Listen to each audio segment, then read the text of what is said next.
박사님, 네. 요즘 약을 먹어도 약을 먹을 때만 괜찮아지지 기침이 안 멈춘다고 오시는 환자분이 정말 많거든요. 네. 그럴 때 어떻게 해야 되나요? 우리가 병원약을 먹거나 아니면 또 약국약을 드시고도 기침이 안 멈추는 경우 말씀하시는 거죠? 네네. 그러면 우리가 약국약으로는 어떤 기침약들이 주로 드렸었어요? 일반적으로 드릴 수 있는 거는 이제 기침이 안 나오게 하거나 가래를 좀 없애서 기침이 안 나오도록 유도하는 그런 방법들이 있는 것 같아요. 기침 자체를 안 나오게 하거나 가래를 약간 풀어지게 해가지고 기침이 좀 편안하면서 점점 나아지게 하는 약이요. 네네. 근데 이제 그런 경우에는 대부분 병원을 가잖아요. 네. 그럼 병원에서는 어떤 약들을 줄 수 있을까요? 병원에서는 기관지 확장을 해서 좀 네. 기침을 낫게 하거나 스테로이드제 천식이나 COPD 환자분들은 그런 식으로 많이 처방을 받지. 그러면 우리가 이제 병원약을 그렇게 좀 드시는데도 그 자체가 효과가 없거나 아니면 병원약을 먹을 때만 잠깐 효과가 있고 또 다시 계속되는 경우에 그걸 어떤 원인으로 있는지 한번 알아보자는 거죠. 네네. 제일 많은 경우가 기관지가 건조되었을 때, 바짝 말라 있을 때는 그 자체가 간질간질하면서 기침이 나오잖아요. 네네. 주로 감기 후유증으로 기관지에 미세한 열이 생기면서 촉촉했던 진액이 말라버렸을 때 네. 이 후유증으로 기침이 계속될 수 있어요. 첫 번째가 기관지 건조로 인한 기침일 때. 그러면 네. 물만 많이 마시면 되나요? 그때 그 기관지를 촉촉하게 적실 수 있는 것이 사실은 물만은 좀 어렵고 우리가 맹문동이라든지 천문동 이런 약재들이 조금 들어가면 좋거든요. 아, 네. 촉촉하게 해줄 수 있는 게 오미자차라든지 이런 것들 또 도라지 조금 먹으면서 그걸 좀 완화시킬 수 있을 것 같아요. 네네. 네. 그리고 두 번째의 경우가 감기 후유증이든 아니면 상체에 좀 열이 있던 사람이 네. 기침 가래가 계속되는 경우가 있거든요. 네. 그런 경우에는 폐 자체가 건조해진 게 아니라 폐 자체에 열이 계속 뜨는 거예요. 네네. 그러면은 계속 가래가 끈적끈적해지면서 뱉어내려고 기침이 계속 나올 수가 있는 거죠. 네네. 그 열이 치바티시도 오르기 때문에 그런 경우에도 기침 가래가 잘 안 났을 수 있어요. 그리고 그런 경우에 폐에 열을 내려주는 이런 제제하고 가래를 삭혀주는 약이 같이 들어가야 되죠.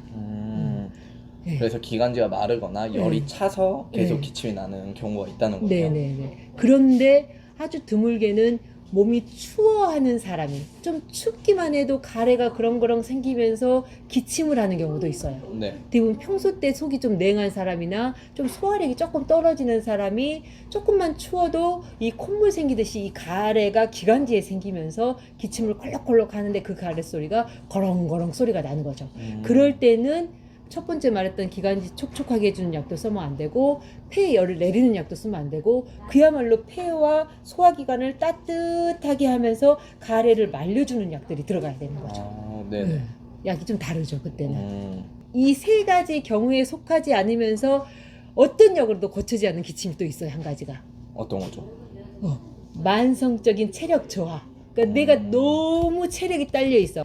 우리가 어떤 감기가 들어왔든 과로로 생겼든 아니면 알러지가 생겼든 그게 끊이지를 않아. 그러니까 딱 끊어지게 할 수 있는 건 결국 내 체력이거든요. 네. 그래서 체력이 굉장히 고갈된 사람이 만성적인 기침이 정말 오래 갈 수 있는데 우리가 그런 경우에 일반적으로 폐 건조에 관련된 약도 써보기도 하고 폐 열로 인한 기침가래 약을 써봐도 아무 효과가 없죠. 반드시 체력을 보충해 줄 수 있는 뭐 숙지향이라든지 산수유 이런 하체에 이 체력을 넣어주는 한약재가 들어가야지만 낫는 기침들이 있어요. 아주 가끔은 그런 경우에 빈혈약을 먹으면 혈액의 질이 좋아지면서 기침이 낫는 사람도 있는 거죠. 그래서 원인이 방금 네 가지였죠. 네. 뭐였죠? 첫 번째로는 이제 기관지가 너무 건조해서 기침이 계속 나는 경우, 그때는 보통 간질간질하면서 마른 기침을 해요. 네. 그리고 두 번째, 폐에 열이 많은 환자분이 기침을 이게 계속 올라와서 그렇죠. 치받치듯이 막 네. 참을 수가 없어. 그러면서 가래가 커럭커럭 하면서 계속 가래가 생기는데 뭐 세 이제 번째가 일반적으로 좀 추위에 약하신 분들이 약간의 냉기가 왔을 때 기침이 계속 나오는 그때는 가래가 그렁그렁 하면서 거럭거럭거럭 하면서 기침이 나와요. 꼭 콧물이 그럭그럭 차 있는 것처럼 가래가 폐에 계속 차 있는 거죠. 네. 그런 경우에는 이걸 따뜻하게 해가지고 폐를 따뜻하게 하고 소화기관을 따뜻하게 하고 가래를 반화 같은 약초로 이렇게 삭혀줘서 이걸 낫게 하는 거죠. 네. 마지막 네 번째 경우는 체력 저하. 네. 그래서 체력 저하인 경우에는 하체에 신장 부신에 체력을 넣는 한약재가 들어가야지만 기침이 났을 수 있는데 네. 양약으로는 가끔 어떤 약이 효과가 있다고? 네? 네. 영양제로는 어떤 약이 효과가 있다고? 빈혈약을 먹으면 네. 혈액 순환을 도와주면서 괜찮아질 수 있다. 빈혈약을 먹으면 혈액의 질이 좀 아. 좋아지면서 체력이 조금 회복되면서 낫는 경우도 있다. 네. 이제 기침을 해서 양약을 드렸는데도 음. 불편하시니까 과립을 찾으시는 분들이 있거든요. 네네네. 그래서 혹은 자기가 가래는 없는데 마른 기침이 계속 나온다. 혹은 어떤 분은 가래도 있고 이런 기침이 많이 나온다 했을 때 추천할 만한 과립이 있을까요? 방금 4가지 원인이었죠. 네. 그래서 이 4가지 원인에 조금 도움이 될 만한 과립제들이 이제 약국에서 판매하는 것들 중에서만 말씀드리면 네. 이 폐 건조를 완화시켜주는 처방이 별로 없어요. 근데 네. 이제 최근에 어떤 회사에서 윤조음이라는 약을 이렇게 만들었거든요. 이게 네. 포로 된 건데 주로 약제들이 다 이제 뭐 맥문동, 천문동 같은 이 기관지를 촉촉하게 자양하는 약초들이 많더라고요. 네네. 그래서 저는 이제 기관지 건조일 때는 윤조음이라는 것을 포를 좀 들여봤고요. 네네. 두 번째 경우가 폐에 열이 차올라서 기침이 치받치듯이 오는 경우에는 약국 제제로 청패탕이라는 약이 있어요. 그 네. 성분을 보면 폐에 열을 식혀주는 황금과 치자라는 약초도 들어있고 촉촉하게 해주는 약초도 들어있고 가래를 삭히는 약초도 들어있죠. 하루에 뭐 3번을 쓸 수도 있고 좀 실한 사람은 2포씩 쓸 수도 있고 그래서 좀 조절해서 쓸 수 있겠죠. 네. 세 번째 같은 경우에가 몸이 냉한 체질인데 폐를 촉촉하게 해주는 맥문동에 인삼도 들어있고 백출도 들어있고 그리고 이제 바나라는 가래를 삭혀주는 약초가 들어있어서 맥문동탕을 좀 쓰는 경우가 있고 네네. 네 번째의 경우가 우리가 빈혈약을 쓸 수 있다고 했는데 사실은 한방제제로는 청상보화환이라고 해가지고 하체의 숙취양 산약 산수 이런 약제들이 들어가 있는 이런 제제들이 있는 거죠. 기관지 건조에는 뭘 쓴다고? 이제 윤종. 두 번째 폐에 열이 나서 가래에 기침이 막 치받듯이 오는다. 그러면 청패탕. 청패탕. 네. 폐를 식혀준다는 청패탕. 네. 근데 이제 윤조음하고 청패탕을 섞어 쓸 수도 있겠죠. 왜냐하면 건조하면서 열이 쳐받쳐 오른다면 같이 쓸 수도 있을 것 같아요. 네. 그리고 냉기로 인해서 가래가 그럭그럭 생기면서 기침이 나온다면 그건 이제 맥문동. 맥문동탕 네. 주로. 그리고 네 번째 하체의 체력 부족으로 인해서 기침이 오랫동안 계속 낫지 않고 온다면 사실 이거는 처음 들어보는 과립이라 음. 기억이 나지 않습니다. 네. 청상보화한. 청상보화환. 그게 이제 성분이에요. 네. 너무 여러 가지 회사에서 나올 것이고 네. 청상보화환이라는 약제를 쓰면 될 것 같아요. 네. 침에 쓰는 민간요법이 있어요. 배도라지 들어봤죠? 네. 배하고 도라지 하면서 거기에다가 막 꿀 넣어가지고 네. 배가 이제 가을에 나오잖아요. 네. 그래서 가을에 그 서늘한 이 촉촉한 기운을 가지고 있어요. 2가지죠. 서늘한 기운과 촉촉한 기운을 이 배에 가지고 있기 때문에 약간의 폐에 열이 있는 경우 또는 약간 건조한 경우에 네. 배가 도움이 되겠죠. 네. 네. 도라지는 어떤 효과가 있냐면 가래를 이렇게 삭혀줘. 폐에 열이든 아니면 알러지성이든 폐에 가래가 계속 생기는 때 이 가래를 풀어 없애주고 가래가 없어지면서 맑아지면서 이 폐가 깨끗해지는 그런 효과가 있어요. 네네. 우리가 제일 많이 쓰는 게 배하고 도라지 그리고 꿀은 자양의 효과가 있거든요. 네. 그러니까 예를 들어 위장을 자양해서 폐를 촉촉하게 네. 우리가 예전에 한번 이야기한 적 있죠. 목화, 토, 금, 수. 네. 목생화, 화생토, 토생금.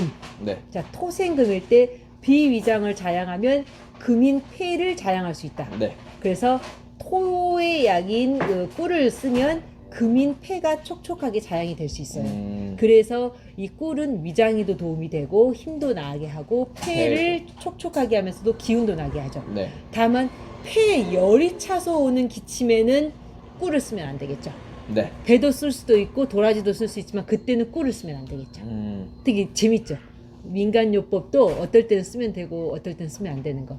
재밌지만 네. 어렵습니다. 네. 수세미하고 은행을 이렇게 드시고 선생님 저 그걸로 기침이 나았네요 하시는 분들도 꽤 있어요. 네네. 이 수세미가 어떤 효과가 있냐면은 습과 열을 그러니까 약간의 열을 내리면서 습이 이렇게 차 있을 때 이거를 말려주고 열을 약간 내려줘요.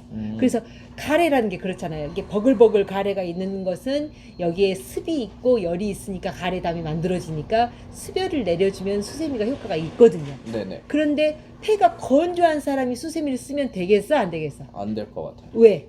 이게 열과 습을 내리는 건데 건조한 사람을 더 이렇게 그렇죠. 내려버리면 더 건조해져 버리니까. 더 건조해져요. 네. 그래서 수세미를 써서 폐가 더 건조하고 나빠져서 2차적으로 이제 폐 기관지염이 이렇게 오는 경우도 있었죠. 네.